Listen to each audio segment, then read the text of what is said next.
প্রিয় বন্ধুরা, চ্যানেলে সবাইকে স্বাগত জানাচ্ছি। আজকে আমরা গুরুত্বপূর্ণ একটা rhetorical figure synesthesia সম্পর্কে আলোচনা করতে যাচ্ছি।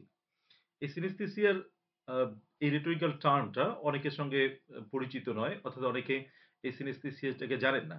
কিন্তু বিভিন্ন পরীক্ষাগুলোতে আমরা কিন্তু একটু অ্যাডভান্স স্টাডির জন্য এই synesthesia সম্পর্কে জানতেই হয় এবং synesthesiaর কয়েকটা প্রশ্নও কিন্তু আসে। তো চলুন synesthesia সম্পর্কে একটু জেনে নিই। আচ্ছা, এই সিনেসথেসিয়া সম্পর্কে জানার আগে এই টার্মটা কিন্তু দুটো জায়গায় ব্যবহার হয়। একটা এটা একটা নিউরোলজিক্যাল কন্ডিশন, সেটাতেও সিনেসথেসিয়া ব্যবহার হয়। অর্থাৎ নিউরোলজিক্যাল সায়েন্স যে আছে সেখানেও এই টার্মটা দেখি। আর তার সাথে কিন্তু আমরা লিটারেচারের মধ্যেও এই সিনেসথেসিয়াটাকে দেখি। তাহলে আমরা যেটা আলোচনা করতে যাচ্ছি আজকে সেটা হচ্ছে আমরা লিটারেচারের সিনেসথেসিয়াটাই আলোচনা করতে যাচ্ছি। এটা ফিগার অফ স্পিচ হিসাবে কিরকম বা কি ফিগার অফ স্পিচ এবং বা লিটারি টার্ম হিসাবে কিরকম আরকি। সেটাই আমরা আলোচনা করতে যাচ্ছি। অর্থাৎ দুটোই সেটা লিটারি টার্মই হোক বা ফিগার অফ স্পিচই হোক, একই জিনিস। তাহলে সেটা নিয়ে আমরা চলুন আলোচনা করি। তাহলে ডেফিনিশনটা দেখে নেই। ডেফিনিশনটা হচ্ছে সিনেসথেসিয়া। দেখুন, synesthesia is a figure of speech which describes or associates one sense in terms of another. তাহলে সিনেসথেসিয়া একটা এমন ফিগার অফ স্পিচ বা রেটরিক্যাল ফিগার যেটা বর্ণনা করে অথবা যেটা সংযুক্ত করে, অ্যাসোসিয়েট করে। কাকে অ্যাসোসিয়েট করে? ওয়ান সেন্স, একটা সেন্সকে। কার সঙ্গে? একটা ইন্দ্রিয়কে। ইন টার্মস অফ অ্যানাদার, অন্য একটা ইন্দ্রিয়কে ব্যাখ্যা করার ক্ষেত্রে ব্যবহার করা হয়। অর্থাৎ একটা ইন্দ্রিয় দিয়ে অন্য একটা ইন্দ্রিয়কে ব্যাখ্যা করা হয়, অথবা সেই একটা ইন্দ্রিয় এবং অন্য ইন্দ্রিয় দুটো একসঙ্গে অ্যাসোসিয়েট হয়ে যায়, সংযুক্ত হয়ে যায়। তাহলে এটাই কিন্তু আমরা পাচ্ছি সিনেসথেসিয়ার ডেফিনেশনটা। কিন্তু এই ডেফিনেশনটা দিয়ে একদম ক্লিয়ারলি বোঝা যাবে না। যার জন্য আমরা একটা এক্সপ্লানেশন এবং এক্সপ্লানেশনের সঙ্গে লিটারেরি এক্সাম্পল গুলো দেখব। দেখে এর একটা স্বচ্ছ ধারণা নেব। যাতে এটা আসলেই যে কোনোখান থেকে এক্সাম্পল আসলেই আমরা সেটাকে অ্যাটেন্ড করতে পারি বা এটা সম্পর্কে একটা আমাদের ভালো ধারণা হয়। চলুন তাহলে এক্সপ্লানেশনটা আগে দেখে নিই। We have five senses, আমাদের পাঁচটা সেন্স আসে, যেমন সাইট, তারপর hearing, there is sound, touch, এটা একটা আছে, এবং স্মেল, এটা আমরা একটা পাচ্ছি, এবং তার সঙ্গে সঙ্গে টেস্ট, এটাও কিন্তু আমরা পাচ্ছি। তাহলে এই পাঁচটা সেন্স কিন্তু আমরা জানি, আমাদের এই পাঁচটা সেন্সই আমরা ব্যবহার করি। এবার এটাতে কি হয় দেখুন, the poet or authors have sometime poet or authors sometimes express one sense as it is intertwined with any other sense or senses. কিন্তু কবি যারা আছেন বা লেখক যারা আছেন তারা কি করেন? তারা একটা সেন্সকে এক্সপ্রেস করেন। একটা সেন্সকে আ ব্যাখ্যা করেন। কিভাবে ব্যাখ্যা করেন? as it is intertwined, মনে হয় যেন সেই সেন্সটার সঙ্গে আরেকটা সেন্স জড়িয়ে আছে। বলছে with intertwined with any other sense or senses, আরেকটা সেন্স জড়িয়ে আছে বা এরকম আরো সেন্স জড়িয়ে আছে। তাহলে একটা সেন্সকে অন্য সেন্স দিয়ে ব্যাখ্যা করা বা একটা সেন্সকে অন্য আরো কতগুলো সেন্স দিয়ে বা একটা সেন্স দিয়ে সেটাকে একখানে ইন্টারটুইন করে দেওয়া বা মিঙ্গল করে দেওয়া, সেটাকেই কিন্তু আমরা বলছি সিনেসথেসিয়া। তাহলে টার্মটা হচ্ছে সিনেসথেসিয়া। এবার এটাও মোটামুটি এটাতে একটা ধারণা পাওয়া গেল যে একটা যদি সেন্স হয়, সেই সেন্সটাকে আরেকটা সেন্স দিয়ে ব্যাখ্যা করা বা অন্যান্য সেন্স গুলোর সাথে সেটাকে ব্যাখ্যা করা বা মিশিয়ে দিয়ে একটা সেন্স তৈরি করা বা সেই মিংলিংটাকেও কিন্তু আমরা সিনেসথেসিয়া বলি। তাহলে আরেকটু আমরা এগিয়ে যাই এক্সপ্লানেশনটাতে, তাহলে আরেকটু ক্লিয়ার হবে। For example, one cannot hear a color or see a sound. দেখুন, এখানে ব্যাখ্যা হিসেবে আমরা বলতে পারি যে আমরা কিন্তু কখনো একটা কালারকে শুনতে পাই না। এটা শোনা সম্ভব নয়। আমাদের পক্ষে শোনা সম্ভব হয় না। আচ্ছা, or see a sound, একটা সাউন্ডকেও কিন্তু দেখতে পাই না। আচ্ছা, we cannot smell the color of a flower, আমরা একটা ফুলের যে রং আছে সেটার ঘ্রাণ নিতে পারি না। ফুলের সেন্টটাকে আমরা ঘ্রাণ হিসাবে নিতে পারছি, কিন্তু ফুলের রংটাকে কিন্তু ঘ্রাণ হিসাবে নিতে পারছি না। বুঝে আবার কিন্তু দেখুন, we can see it, আমরা এটাকে দেখতে পাচ্ছি, কালারটাকে দেখা যায়। আচ্ছা, but in literature the literary artist presents one sensory object with another. কিন্তু লিটারেচারের ক্ষেত্রে আমরা বিশেষ করে কবিদের ক্ষেত্রে বলবো বা অন্য লিটারেচারের ক্ষেত্রেও আমরা সেটা বলবো, লিটারি ফর্মস এর ক্ষেত্রেও সেটা বলবো যে এই কবিরা করেন কি? একটা এরকম সেন্সরি অবজেক্ট যেটা আছে, অর্থাৎ এরকম একটা সেন্সের জিনিস যেটা আছে, সেই জিনিসটাকে অন্য একটার সঙ্গে কেমন করে যেন প্রেজেন্ট করে দেয়। সেটা কিরকম করে? They can hear the sun coming up.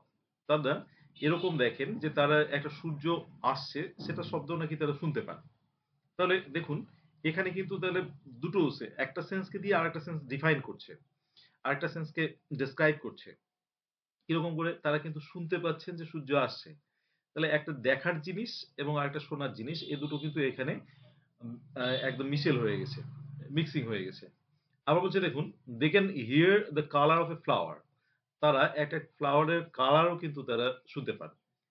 তাহলে এবং এরকম আমরা অনেকগুলো এক্সাম্পল দেখি যেখানে আমাদের মনে হয় যে এই সেন্সটাকে এভাবে ডেসক্রাইব করাটা ভুল।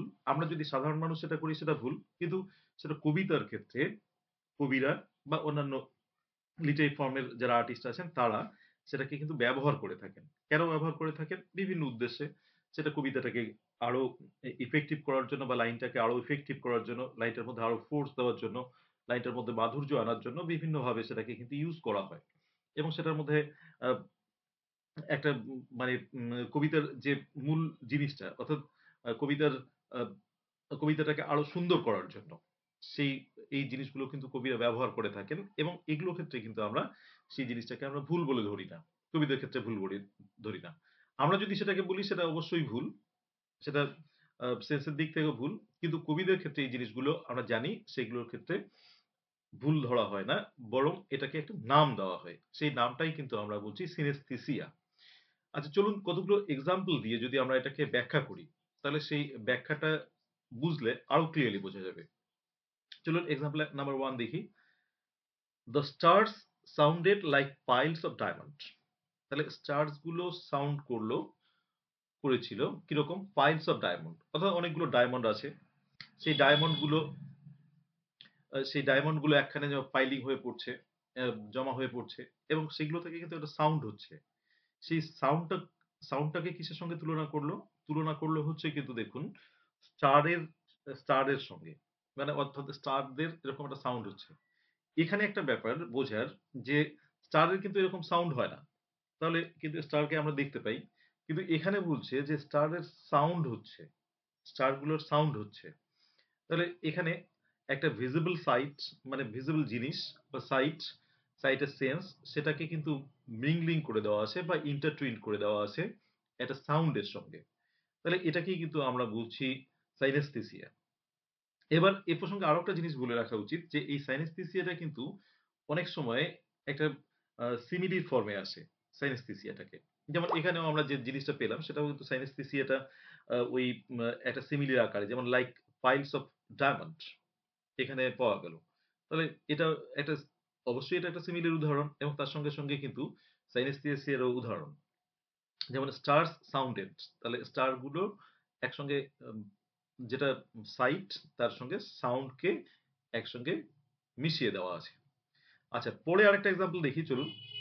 The I of man hath not hard. মানুষের চোখটা শোনেনি। এটা একটা কিন্তু মিড সামার নাইটস ড্রিম থেকে, শেক্সপিয়ারের একটা বিখ্যাত লেখা মিড সামার নাইটস ড্রিম, সেখান থেকে এই লাইনটা নেওয়া। The I of man hath not hard. তাহলে মানুষের চোখ শোনেনি। মানুষের চোখ শোনার কথা নয়। আমরা যদি বলি সেটা ভুল অবশ্যই। কিন্তু আমরা এগুলোতে আবার বলেছি যে পোয়েট্রি বা রাইটিং এর ক্ষেত্রে এগুলো কিন্তু আমরা দেখি। তাহলে I of man hath not hard, মানুষের চোখ শোনেনি। তাহলে এখানে দুটো সেন্স কিন্তু। দেখুন, একটা হচ্ছে সাইট, আই অফ ম্যান, আর একটা সাউন্ড। এই দুটো কিন্তু এখানে মিক্সিং করে দেওয়া আছে, ইন্টারটুইন্ড করে দেওয়া আছে। এই মিক্সিং বা ইন্টারটুইনটাকেই আমরা কিন্তু বলছি সাইনেস্থেসিয়া। আবার চলুন এই লাইটের কন্টিনিউশনে দেখি। The year of man hath not seen.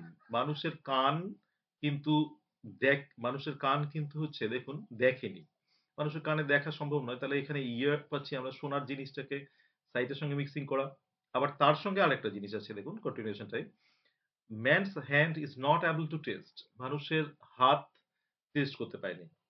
তাহলে এরকম করে কয়েকটা সেন্স কে একসঙ্গে মিশিয়ে দেওয়া আছে। দেখুন এখানেও আই এর সঙ্গে আমরা অলরেডি বলেছি সাউন্ডের, এরকম করে কিন্তু মিক্সিং করে দেওয়া আছে। তাহলে খুব সুন্দর একটা এক্সাম্পল এর সাইনেস্থেসিয়ার উদাহরণ। তাহলে এটাই হচ্ছে কিন্তু সাইনেস্থেসিয়া। এর সঙ্গে আরো কয়েকটা এক্সাম্পল দিয়ে আমরা জিনিসটাকে ক্লিয়ার করতে যাচ্ছি। চলুন তাহলে এক্সাম্পল গুলো দেখি। Back to the region where the sun is silent. সেই রিজিয়নে ফিরে যেখানে সানটা হচ্ছে সাইলেন্ট। তাহলে এটা দান্তের একটা লেখা থেকে, ডিভাইন কমেডি থেকে নেওয়া আছে। খুব সুন্দর একটা line. The sun is silent. তাহলে সূর্যকে আমরা দেখতে পারি। এবার তাহলে এটা ভিজিবল বা সাইট, এর সঙ্গে কিন্তু দেখুন সাউন্ড ইজ এ সাইলেন্ট। সাইলেন্টটাকে কিন্তু এখানে এক করে দেওয়া আছে, ডিসক্রাইব করা আছে। সূর্যটা হচ্ছে সাইলেন্ট। তাহলে দুটো সেন্স পাচ্ছি আমরা। একটা হচ্ছে sight and sound, both senses are intertwined. এটা কিন্তু খুব সুন্দর একটা এক্সাম্পল হচ্ছে আমাদের এই সাইনেস্থেসিয়ার। আচ্ছা, এবার 4 নাম্বার এক্সাম্পলটাতে আসি। His his words cut the air like a dagger. তার কথাগুলো একটা এয়ারকে কাট করলো, যেমন মনে হচ্ছে ড্যাগার। আমরা আগেই বলেছি এটা অনেকটা সিমিলির মতো হয়। এখানেও সেই জিনিসটাই আবার স্পষ্ট করে বলা আছে। তাহলে আবার কি আরেকটা দেখুন, আমরা যেটা সাইনেস্থেসিয়া যখন এটাকে আ মানে সিনেস্থেসিয়াকে যখন এটাকে আমরা ব্যাখ্যা করব তখন এরকম আসবে। তাহলে ওয়ার্ড যেটা সাউন্ড, সাউন্ডকে কিন্তু আবার হচ্ছে দেখুন আ এর সঙ্গে একটা হচ্ছে যে এয়ারকে কাট করছে। এয়ারকে কিন্তু আমরা ফিল করতে পারছি। তাহলে এই সাউন্ডকে একটা মানে আমাদের টাচের সঙ্গে এখানে এক করে দেওয়া আছে। তাহলে সেটাও একটা এক্সাম্পল। আচ্ছা, পরের এক্সাম্পল এ আসছি। "Thy voice is like wine to me." তোমার ভয়েসটা আমার কাছে ওয়াইনের মতো। তাহলে আমরা জানি যে ওয়াইনটা কিন্তু টেস্ট করা যায়। তাহলে ওয়াইনটাকে টেস্ট করা যায়। তোমার ভয়েসটা হচ্ছে ওয়াইনের মতো। তাহলে দেখুন এখানে ভয়েস, সাউন্ড এবং ওয়াইনটা টেস্ট। তাহলে এখানে সিনেস্থেসিয়াতে এই দুটো জিনিস, দুটো সেন্স, একটা হচ্ছে ভয়েস, দ্যাট ইজ সাউন্ড, এবং তার সঙ্গে টেস্ট। এই দুটো কিন্তু একসঙ্গে মিক্সড আপ করা আছে। তো দুটো সেন্সকে আমাদের এরকম করে যখন মিক্স করা থাকে বা একটা সেন্সকে দিয়ে আরেকটা সেন্সকে ডেসক্রাইব করা থাকে, আমরা এটাও বলতে পারি যে এই ভয়েসটাকে ডেসক্রাইব করা আছে ওয়াইনের মতো করে। তাহলে এটাও একটা গুড এক্সাম্পল অফ সিনেস্থেসিয়া। আচ্ছা, তারপরে আসছি আমরা। In some melodious plot of beech and green sings of summer in full throated ease. এটা আমরা জানি, এটা বুঝতেই পারছি আমরা পোট্রি নাইটেঙ্গেল থেকে নেওয়া। এখানে দেখুন, it's a melodious plot. Plot কিন্তু হচ্ছে এখানে গান, খুব সুমধুর সঙ্গীতে। আচ্ছা, of beech and green. Beech and green এখানে কিন্তু আমরা কালার পাচ্ছি এবং এখানে কিন্তু আবার একটা সাউন্ড পাচ্ছি। তাহলে এই সাউন্ড একটা পিকচারের মধ্যে যে জিনিসটা দেওয়া আছে সেটা হচ্ছে একটা সং, একটা দেওয়া আছে হচ্ছে আপনার এটা দেখতে পাচ্ছি আমরা অবশ্যই সাইট, এবং সিঙ্গিং এটাও সাউন্ড। এখানে কিন্তু এই জিনিসগুলোকে মিক্সিং করে দেওয়া আছে। তাহলে এটাও একটা গুড এক্সাম্পল অফ সিনেস্থেসিয়া।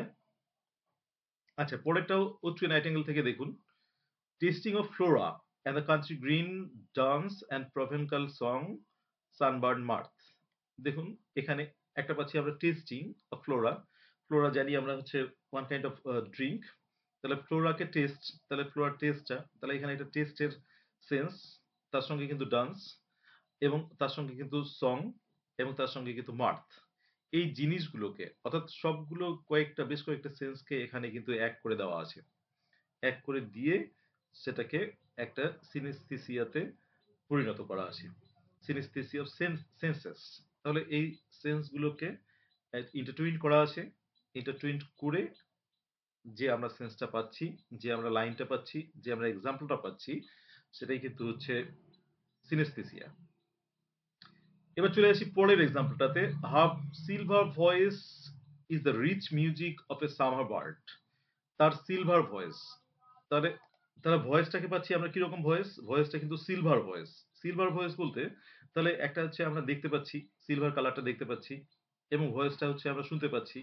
তাহলে দুটোই মিলেই কিন্তু আমরা যে আহ, মানে ইয়েটা পাচ্ছি, এক্সাম্পলটা পাচ্ছি, সেটা কিন্তু একটা সিনেস্থেসিয়ার গুড এক্সাম্পল। তাহলে হচ্ছে her silver voice is the rich music of a summer bird. এটা কিন্তু একটা খুব সুন্দর এক্সাম্পল অফ সিনেস্থেসিয়া। আচ্ছা, এবার লাস্ট এক্সাম্পলটা দেখছি। দাই voice was A sensor that scattered strange perfume. তোমার ভয়েসটা হচ্ছে একটা সেন্সারের মতো, ধূপদানির মতো, যেখান থেকে বিভিন্ন বা অদ্ভুত রকম পারফিউমে বা সুগন্ধি স্ক্যাটার হয়ে পড়ছে। তাহলে এখানে আমরা ভয়েসটাকে পাচ্ছি। ভয়েস গুলো কিন্তু অনেকটা হচ্ছে এখানে পারফিউমের মতো। ভয়েসটাকে ডেসক্রাইব করতে ব্যবহার করা আছে পারফিউম। তার মানে একটা স্মেল পাচ্ছি এবং তার সঙ্গে কিন্তু আমরা হচ্ছে সাউন্ড পাচ্ছি। এই দুটোই ভয়েসটাকে ডেসক্রাইব করার জন্য এই সেন্সটাকে, পারফিউমের সেন্সটাকে ব্যবহার করা আছে।